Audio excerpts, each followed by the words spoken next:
Hello bachcho, let's read the question. In compound of the type ECl3 where E is boron, phosphorus, arsenic and bismuth, the angles ClECl for different E are in order.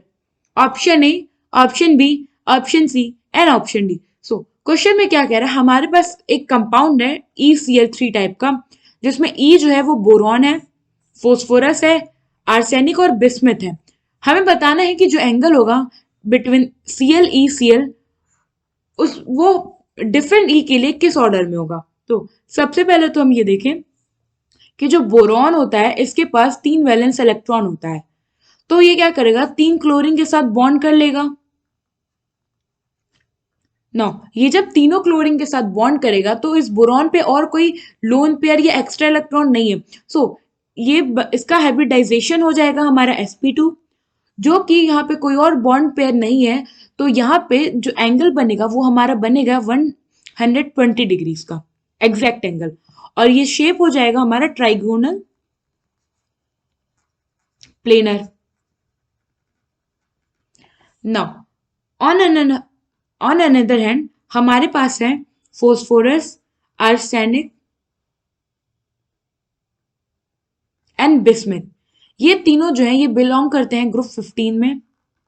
इनके पास होता है total 5 valence electron. Question में कहा है कि 3 Cl, it means अगर हम consider करें कि ये इनका ई लें तो 3 तो हमारे बॉन्ड बनाने में चले गए, बट अभी भी इनके पास एक लोन पेयर प्रेजेंट होगा। लोन पेयर प्रेजेंट है, इट मींस ये इन बॉन्ड को रिपेल करेगा, जिससे कि जो एंगल होगा डिक्रीज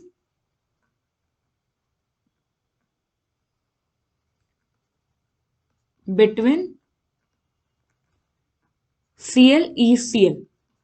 यहां से हमें ये क्लियर हुआ कि जो हमारा ब्रोमीन BCl3 वाला कंपाउंड है उसका बॉन्ड एंगल सबसे ज्यादा होगा। बॉन्ड एंगल देखिए अगर हम इन बिटवीन ClECl, तो ये सीक्वेंस में बी वाला बोरॉन वाला सबसे ज्यादा होगा। अब हम देखते हैं फोस्फोरस, आर्सेनिक और बिस्मिथ के केस में। ना, इनके केस में क्या होता है कि जैसे जैसे डाउन द ग्रुप हम जाएंगे, down the group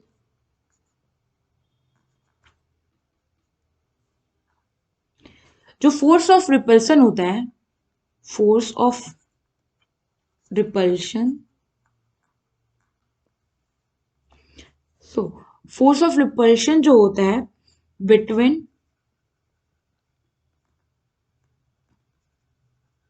bonded pair of electron, ये डिक्रीज करता है।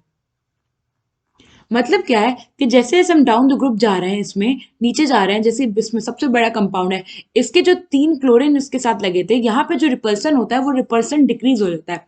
तो अगर रिपल्सन डिक्रीज हो रहा है इसका मतलब कि जो बॉन्ड एंगल है वो भी डिक्रीज हो रहा होगा।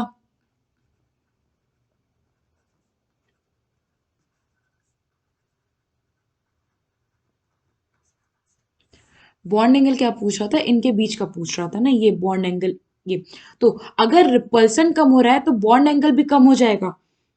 अब अगर हम ऐसे देखें तो यहाँ पे हमारा बी वाला सबसे मतलब सब बी वाला बिस्मिथ वाला जो कंपाउंड बनेगा उसका बॉन्ड एंगल सबसे कम होगा। तो ये जो ब्रोमीन वाली सीक्वेंस आगे प्रोसीड हुई है, तो इस ब्रोमीन के बाद आएगा फोस्फोरस, फिर आएगा आर्सेनिक और सबसे लास्ट में आएगा Bi वाला। ये आ गया हमारा कंक्लूजन।